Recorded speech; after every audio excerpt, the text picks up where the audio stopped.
Now let's move on from becoming a venture capitalist to actually being one. When you are deciding to back an early stage team or a team that's come for seed stage funding, what are some founder traits or attributes that you place importance on and that you like to see in people that you're investing and backing? Yeah, that's an extremely important question. We try to answer internally in our sessions, in our investment reviews. I think, this may sound repetitive in a way, but two or three key criteria that or qualities we'd like to focus on is so first is prior experience Uh, in terms of being a founding member and taking and growing the company. yeah. Do they have any experience at all? That's the first thing. Or they are completely new to being a business owner or a founder or a Mm, CEO. That's the first component. The second component is look at the management team. Sometimes it's not just one person, but generally more than one, like a team of two to three or three to four, the management team, to see what kind of execution capabilities they have. yeah. Because you can have the best ideas in the world, and we all know that, but it all in the end comes down to execution. I mean, how do you measure execution capabilities? Like, what do you see that tells you or gives you the inclination that, oh, this person is better at execution or this person is probably better? Like, how do you measure that?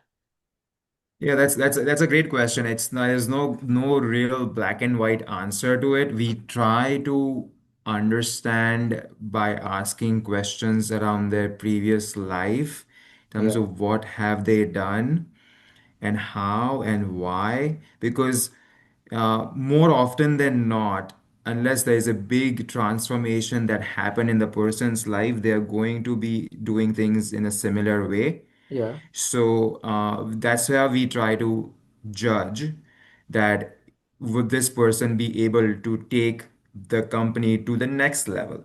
The mm, next level doesn't mean the biggest, baddest growth. The next level means you define what that next level is, and does this person have the ability to work internally and externally? Because when you're a yeah, CEO or a chief officer of a company, there are a few things. Even if it's a team of five or seven, you need to be able to work with your team internally and then certainly being able to work externally. So you can be the brightest mind in the world, but if you cannot communicate and if you can't motivate and inspire people with you and other partners and investors, you're not going to go anywhere. So it's as you can see, my answer is not black and white. It's that ability to when you interact with the founders, understand that do they have it in them to take the company to the next level. So do you look at like previous projects, like maybe some initiative that they started, whether they were able to like successfully implement that, or whether they were able to grow that initiative and make it achieve bigger and better things? Partly, yes, yes. Prior experience in whatever that could be, it doesn't have to be a business in itself, but any initiative Yeah, that they started and they took it to the next level.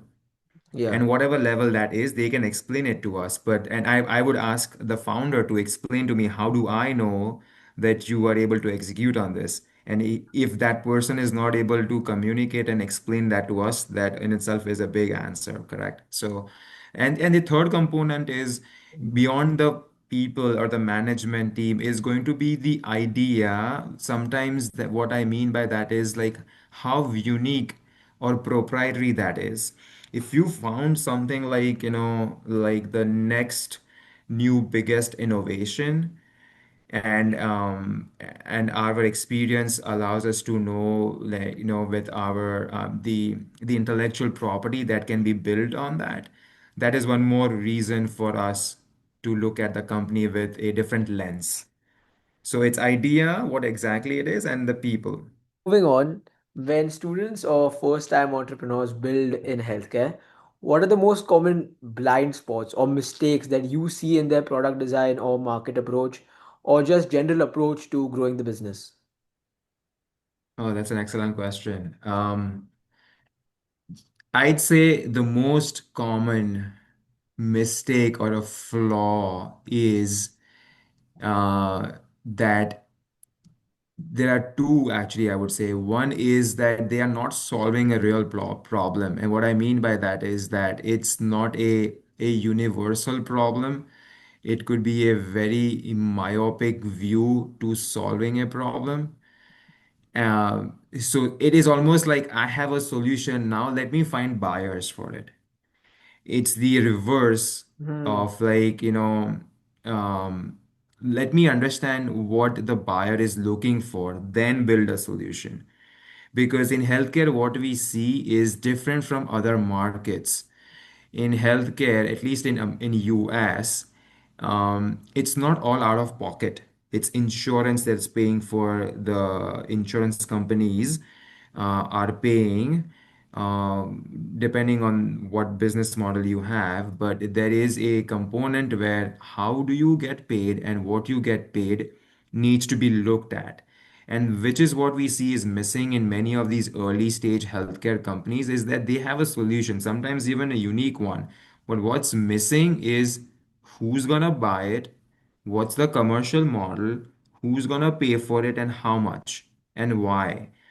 So, which are these key questions? You may think that this is so logical. How can that be missed?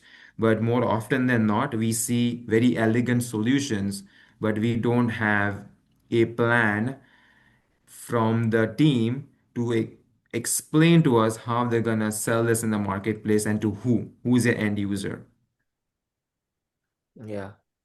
And Um, healthcare is very complex. If you think of the healthcare ecosystem, you have a patient, you have a provider or a doctor, you have an insurance company, you have a caregiver, which is taking care of the patient.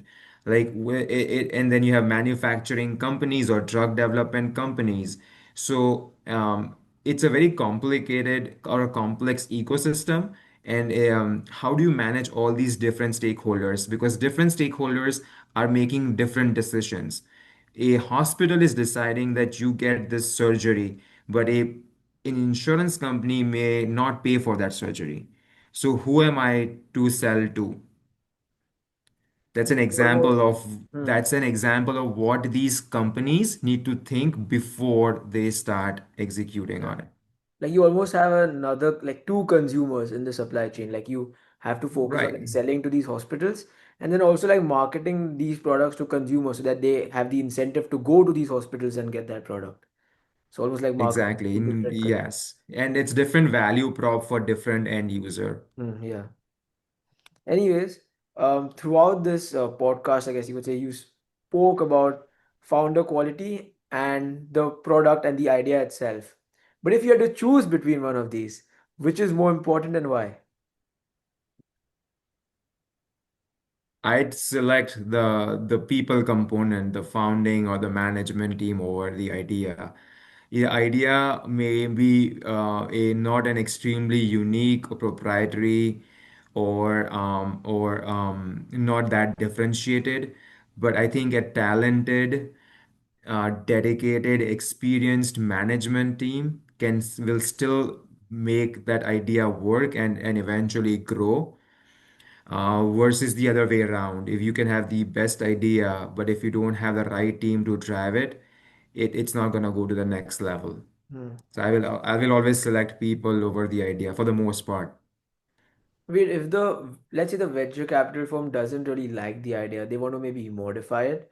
Can they have that influence on the business? Can they like tell them, okay, I want to modify your idea in this manner so that you reach this consumer base rather than the one that you're focusing on currently? Like, can a venture capital firm have that influence? Yeah, absolutely, yes. So generally, when companies are raising funds, there can be more than one venture firm. There's a lead investor, and then there are like other investors in the mix. And depending on what is being negotiated, some of these, I'd say to simplify the discussion here, the lead investors would certainly get a board seat. And when you get a board seat on the board of directors of that company, the reason why you have a board seat is to be able to Mm-hmm. positively influence the strategic growth of the company.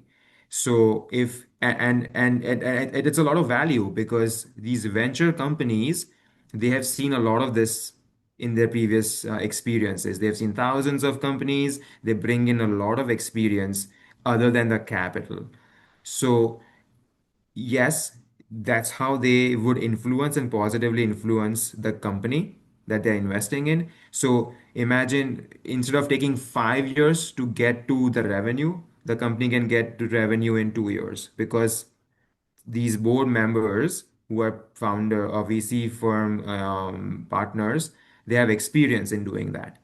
So, and I'm going to bring this to, and I'm going to tie this to your initial question in the previous segment was that how, Mhm. you know, you are a early stage VC founder, you don't have that experience Mhm. of trying to help a company grow faster because you probably have not seen as much as any other VC investors have seen. They know how would the markets react, what the economic cycles are. Yeah. All that component is a big component. So that's again